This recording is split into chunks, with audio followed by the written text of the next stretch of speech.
வணக்கங்க. India versus England second test நடக்க போது புதன்கிழமைங்க. இப்போ பெரிய கொஸ்டின் என்னன்னா, ஜஸ்பிரீத் பும்ரா வந்து செகண்ட் டெஸ்ட் ஆடுவாரா மாட்டாரான்ட்டு தான் தெரில. எஜ்பாஸ்டனில் நடக்குது. அவரும் ட்ரைனிங் தான் எடுத்துட்டு தான் இருக்காரு. நெட்ஸ்லேயும் பவுலிங் தான் போட்டுட்டு இருக்காரு.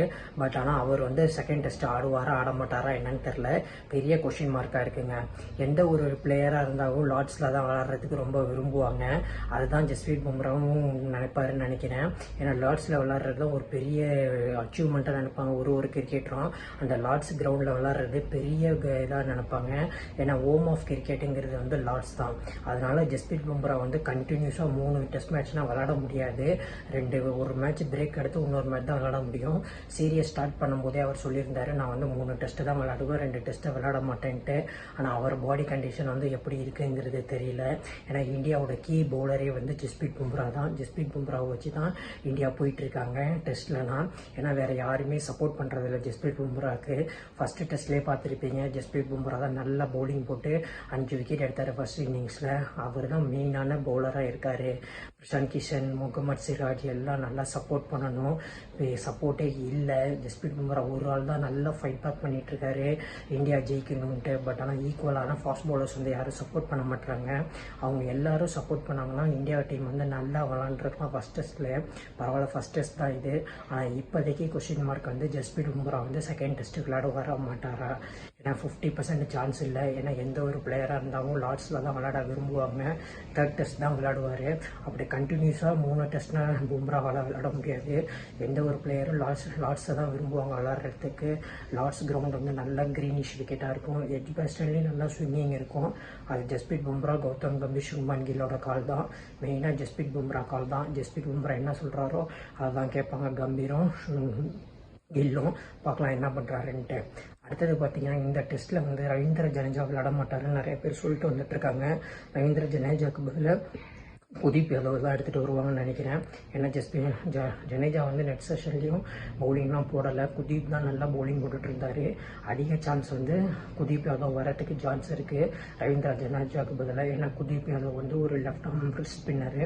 அவரை கண்டிப்பாக எடுத்துகிட்டு வந்துடுவாங்க. ஏன்னா இங்கிலாந்து பிளேயர்ஸ் வந்து ஸ்பின்னுக்கு கொஞ்சம் கஷ்டப்படுவாங்க. அது இங்கிலீஷ் கண்டிஷனில் இருந்து அவங்களோட கண்டிஷன் ஹோம் அட்வான்டேஜ் இருக்கிறதுனால அந்த அட்வான்டேஜ் தான் அவங்களுக்கு தான் சாதகமாக இருக்கும். குல்தீப் ஆனால் கொஞ்சம் எஃபெக்டிவாக இருப்பாருங்க.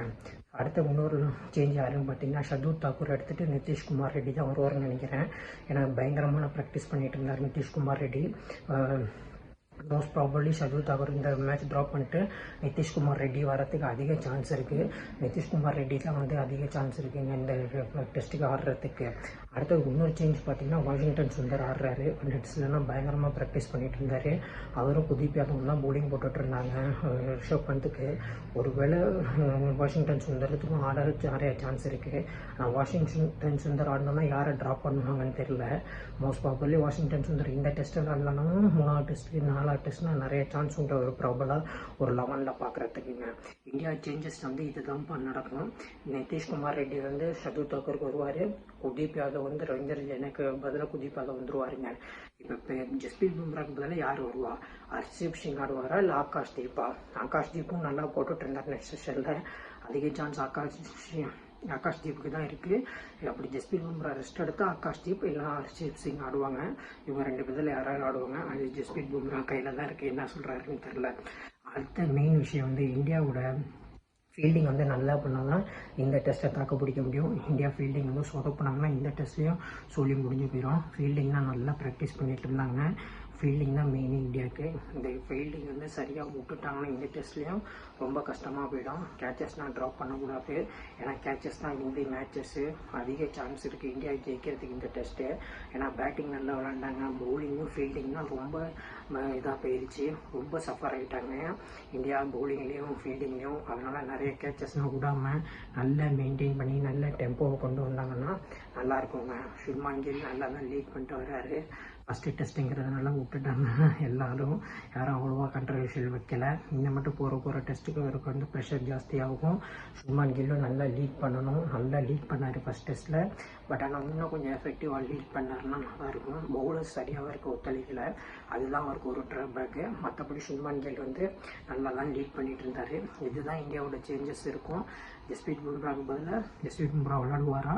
அப்படி விளையாடலன்னா ஆகாஷ் தேவ் கண்டிப்பாக குல்தீப் யாதவ் தான் விளையாடுவார். ரவீந்திர ஜடேஜாவுக்கு பதிலாக ஷர்துல் தாக்கூருக்கு பதிலாக நிதிஷ்குமார் ரெட்டி கண்டிப்பாக ஆடுவாருங்க.